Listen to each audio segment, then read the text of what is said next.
Guys, welcome back to week 2 of our study on David, a man after God's own heart.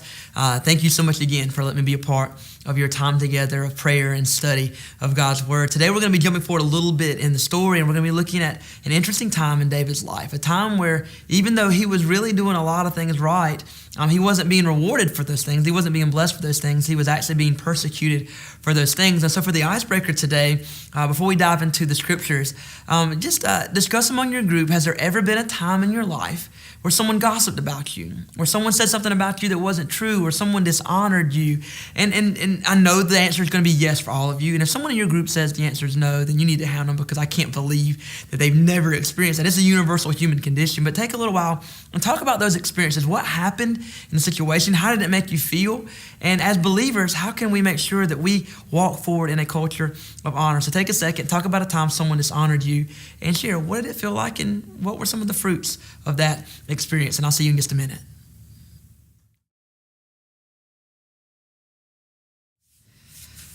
I wish I was in the room with you guys for that kind of discussion. I mean, this is real stuff. Where when we share our pain and when we share our experiences, it does let people see a piece of us that we don't often get to see, even in the church environment. Because Christians, we feel like we need to be happy and excited because we're in the presence of Jesus most of the time.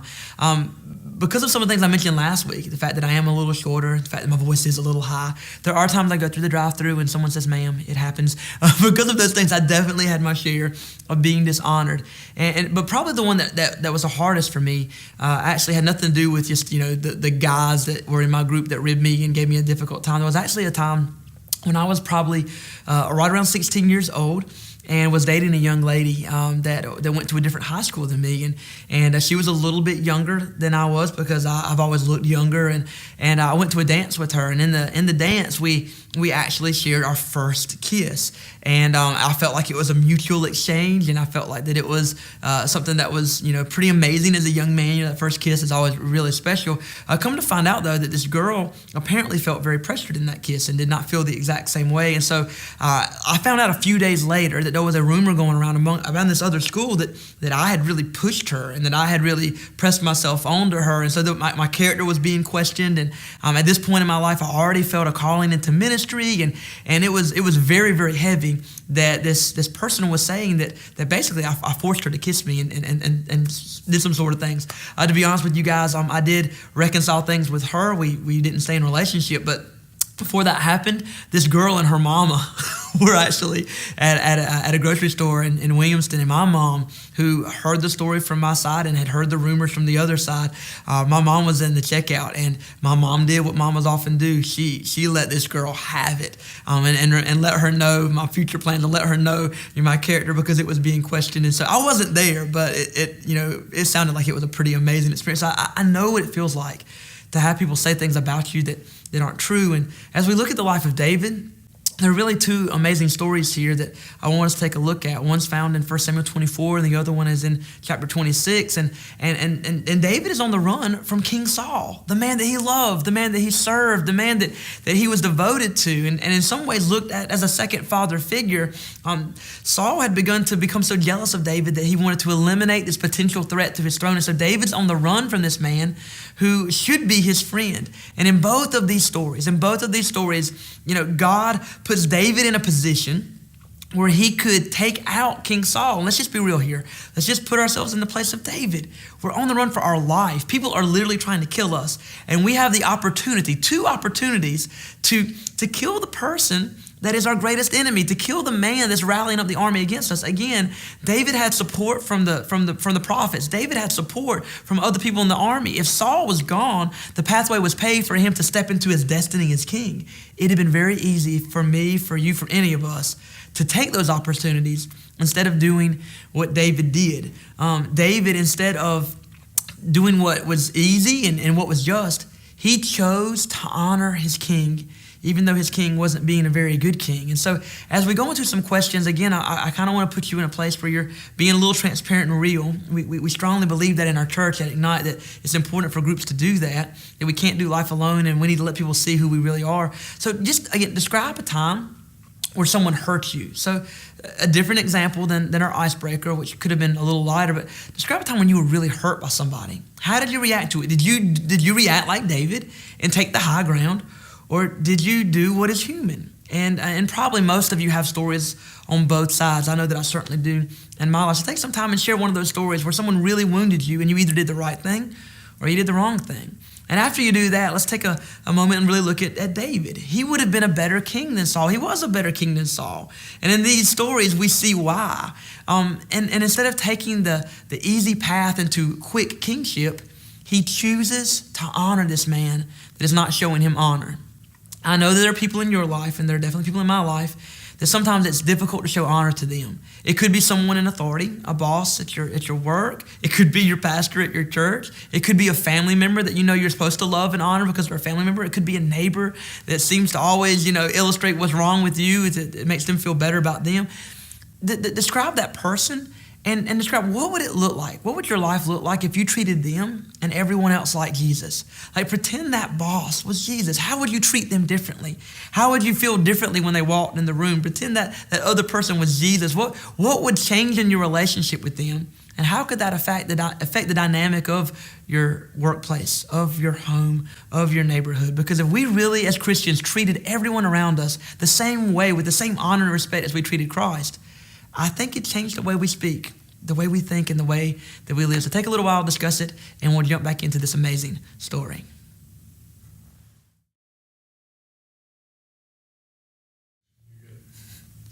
As we continue to look at this part of the story of David, it is really interesting because David here is showing honor, which is something that's very hard to do, especially to our enemies. I mean, it's hard sometimes to honor our friends and our family the way we should, much less people that are enemies of us. And David, one of the things I love about his character at this point in his life, again, he's now the giant slayer, but he's not yet the king. He not only honors Saul while he's on the run, he honors Saul the entirety of Saul's life. One of the things that happens as we go into the scripture, and if you want to, guys, you can go ahead and pause the video for a second. We're going to be looking at 2 Samuel chapter 1, verses 3 through 12, and the story is so powerful. So if you want to read it, hit pause and read it, and then you can come back to me, because what we see in this story is something interesting. Saul is actually rushed off to war with Jonathan, and they're fighting against the enemy, and Saul's very far from God at this point, and so the protection and blessing of God is not with Saul anymore, and Saul and the Israelite army, they're defeated. And Saul is gravely injured and is about to die, and he actually turns to one of the soldiers that was with him, a foreigner that was fighting for the Israelites, and says, "Hey, listen, I want you to kill me so that the enemy can't disgrace me." And so this guy kills King Saul, and then rushes to David because he really believes, David's going to be excited to hear that his enemy's dead. This guy's going to David thinking, I'm going to be rewarded for this. And there's going to be a big party because this guy that was pursuing David to kill him is now gone, and David's going to be able to take the throne. But when you look at the story, we see that David is broken, and he mourns over Saul, and he mourns over Jonathan, and he does that because of past history, but he also does that because he made the choice. He made the choice to honor someone even though they didn't deserve that honor, and that convicts me because at times I forget how as Christians we're called to honor everyone as image bearers of a very real God.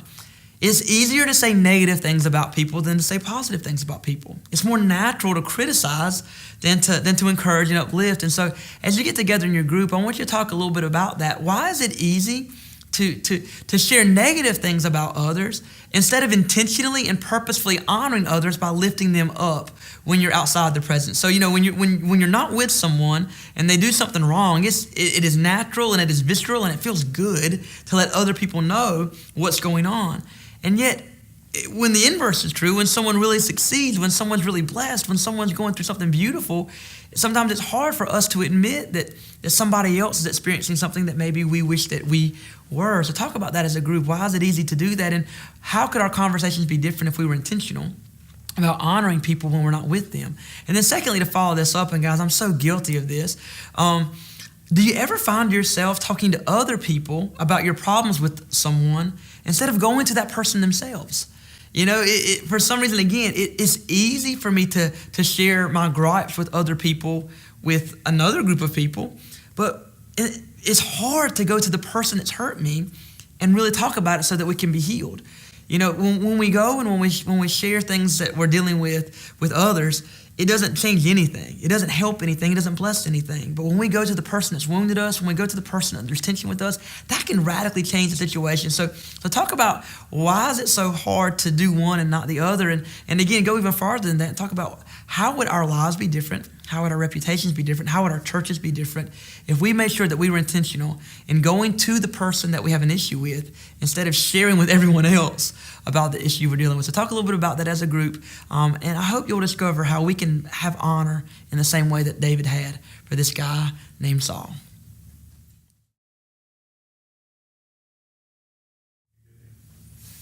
As we finish up our time of study today, looking at the life of David, there's a quote that C.S. Lewis spoke, and it resonates with me and it's with so many of our staff. He said this, and man, this is so powerful. He said, "There are no ordinary people. You've never met a mere mortal." Think about that. From the eyes of heaven, there are no ordinary people.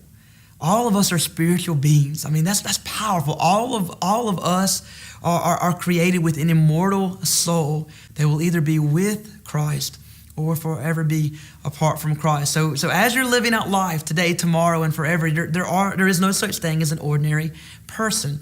As we go into the scriptures and continue to look at David's story, as we look at him showing honor and being intentional about doing that, it's so powerful to think that this honor that he showed to Saul and to Jonathan, it extended far beyond even their death. There's this section of scripture in 2 Samuel chapter 9 where David actively and intentionally speaks forward and he says, listen, is there anyone in the family of Saul and Jonathan that I can show honor and blessing to them? Is there anyone, I want to bless them. God has blessed me. At this point, David's the king now. He's gone beyond the giant slayer. Now he's ruling. He's like, I've been blessed. I want to bless this family. This family who showed me reproach. This family who pursued my life. I want to intentionally honor them. And there was a grandchild of Saul and a son of Jonathan that was wounded, and he was lame on both of his feet. And this is somebody that in the culture of Israel, very few people would have shown him honor, because most people in Israel believed that if you had a physical injury or an ailment, it was a sign of the fact that you were a sinner and God's punishing you. And so this is an individual that other people would have been easy to cast him aside, and David purposefully chooses to honor this guy. Not only does he honor him, he says, I want this guy to be like one of my own children. I want to bring him into my house. He's going to eat at my table and be a part of the blessings that God has given to me. And that kind of has me thinking, like, what are some ways that you can show honor this week? I mean, David showed the heart of Christ to this person. And I want you to discuss that in your group. How did David show the heart of Christ to this individual in Saul's family? What does it look like? And what has Christ done for us? And then going beyond that, what are some ways intentionally, as we apply this, what are some ways this week that you can show honor to someone? And who is the person that you know God is calling you to show honor to? It could be a boss, it could be a family member, it could be a friend, it could be someone in your church. But pick a name, choose a name, and intentionally this week go out and show them honor, show them the love, the grace, and the power of Christ. And I promise, if you do that, you're going to change your relationship, and God's going to bless it in incredible ways. See you guys next week as we continue our study of David, a man after God's own heart.